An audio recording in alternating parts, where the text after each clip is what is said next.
Welcome to the Startup Grind. How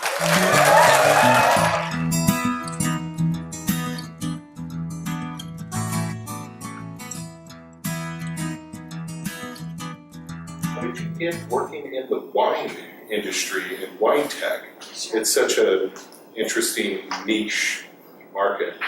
It really is. And my background, not only am I a wine lover, but I've been in technology for many years in compliance management software.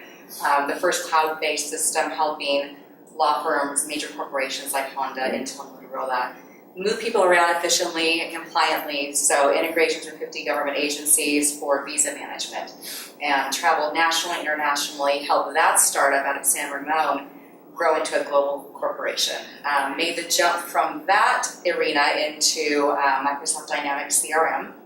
And at the integrator that I worked with, they had a winery CRM product that allowed me to service every type of winery, whether it was a Gallo, a Farniente, Opus One, early adopters to ERP CRM software. And in that experience, I saw a pretty big gap between these wonderful systems to automate and integrate, available to managers at the different wineries. But the big gap was great systems, but a huge gap in how they were being used. And so there was almost this mentality of we're not techies. We didn't get into the wine space because we're techies. We're farmers. We're hospitality professionals.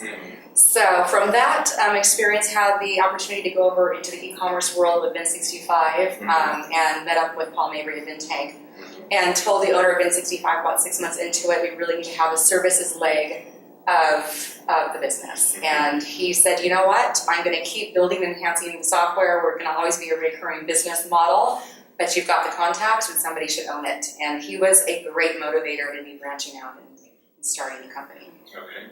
So they had a product that they sold as an enterprise product, and you wanted to make it a software as a service type of product? Not so much.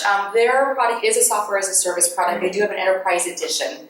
But the piece that was missing really was, let's take this software, let's figure out how to use it to our advantage. Do we need to tie it in with the CRM backend or ERP? Do we need to add some e-marketing components to that to really make it work for us if we're a multi-brand versus a smaller, under 5,000 case producer? Okay. So then how does that lead to DTC? Direct-to-consumer wine sales, wineries were tiptoeing into it. And while freethegrapes.org and the Wine Institute paved the way and made it a lot more lucrative for wineries to ship, let's say, from California to 10 states or 15 states, the logistical issues were a nightmare, and every state has a different compliance law when it comes to how much wine can be shipped to a consumer's home.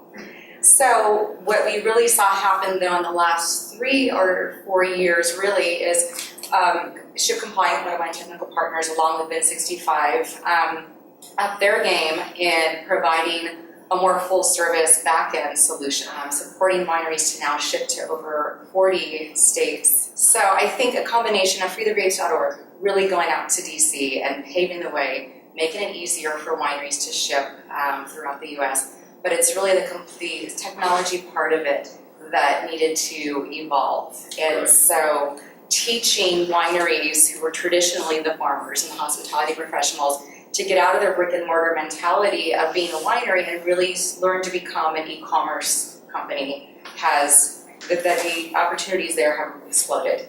And now, as 2014 was our largest year of direct-to-consumer wine sales, shipped in the US representing $1.82 billion. And that's just in wine ship. That doesn't really even take into account the wine that's being purchased at TC Room.